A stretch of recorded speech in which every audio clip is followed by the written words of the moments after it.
Welcome. Today we reflect on the Gospel of St. Matthew.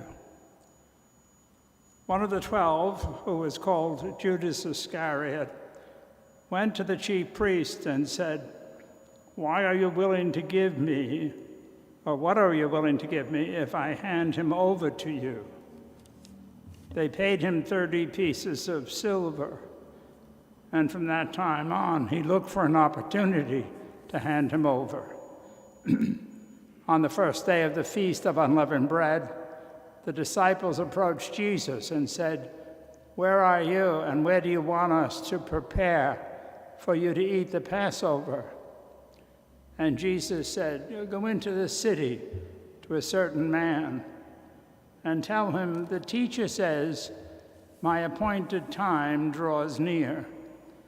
In your house I shall celebrate the Passover with my disciples.'" The disciples then, as Jesus had ordered, and prepared a Passover. When it was evening, he reclined at table with the 12.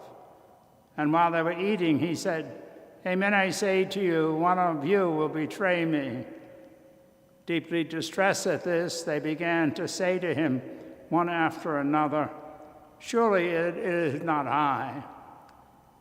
Jesus said in reply, "He who has dipped his hand into the dish with me is the one who will betray me. The Son of Man indeed goes as is written of him, but woe to that man by whom the Son of Man is betrayed. It would be better for that man if he had never been born." And Judas, his betrayer, said in reply, "Surely it is not I, Rabbi." And he answered, "You have said so." The Gospel of the Lord. As we begin Holy Week, our minds, I presume, are all being focused on the passion and the death of Jesus. And yet, as I reflect on Sunday and today, we focus on Judas briefly, but then two things strike me.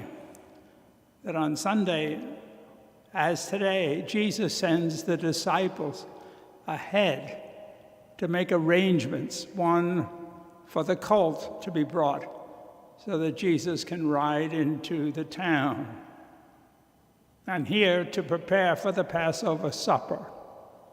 Go to some house. Everything will be there.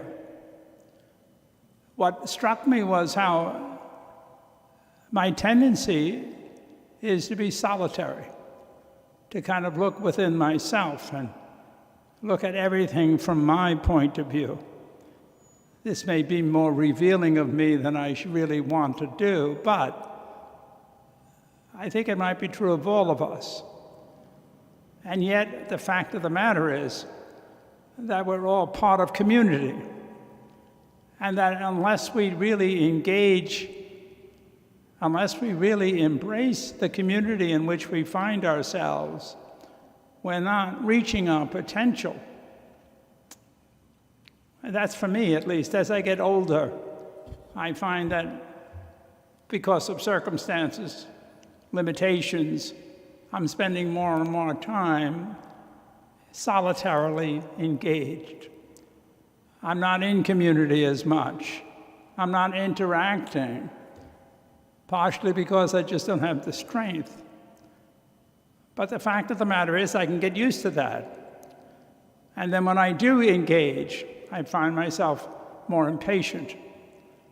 I don't know why people can't do things the way I want them to. I hate being inconvenienced. And then when you look back, though, we're born into community, family. We're constantly trying to learn the give and take that is essential to relationship, that there are boundaries, that everything can't be my way.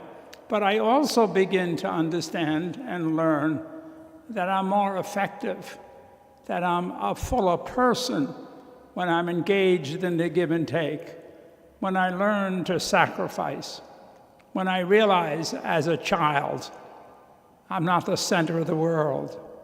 I need to learn to share And that's what the whole commandment of Jesus is about. And then it finally makes some sense. Jesus says, if you want to worship God, if you want to love God, if you want to experience God, then you must love him through people, through your neighbor, even your enemies. And in that, you will love yourself. Contradictory to what my tendency is. Leave me alone. And Jesus says, no, you've got to embrace. You've got to be open, because that's where you learn compassion. That's where you learn about yourself, the good and the bad. That's where you learn about others, where you understand that they are all going through similar burdens. It becomes clearer as we approach Good Friday why Jesus said to all of his followers, if you're really going to follow me, you have to pick up your cross.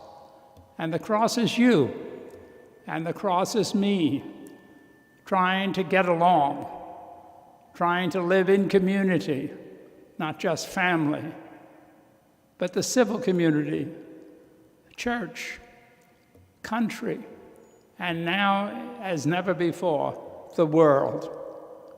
Maybe that explains why there's so much anger and fear, why there's so much reaction, or at least it seems that way, where people become violent towards one another.